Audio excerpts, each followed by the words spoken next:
Welcome to సహృదయ సేవా సంఘం. ఈ వృద్ధురాలు ఎవరో తెలియదు, ఎక్కడ నుండి వచ్చిందో తెలియదు. ఎంతో మంది చూశారు, పట్టించుకోలేదు.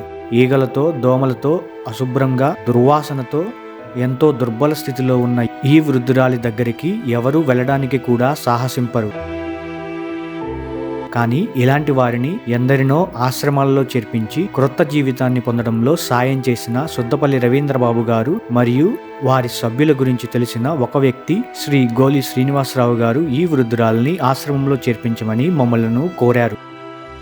వెంటనే నిర్మల్ హృదయ్ సిస్టర్స్కి సమాచారం అందించి పోలీస్ వారి నుండి అంగీకార పత్రం తీసుకుని అక్టోబర్ 24, 2025 ఆశ్రమంలో చేర్పించాము.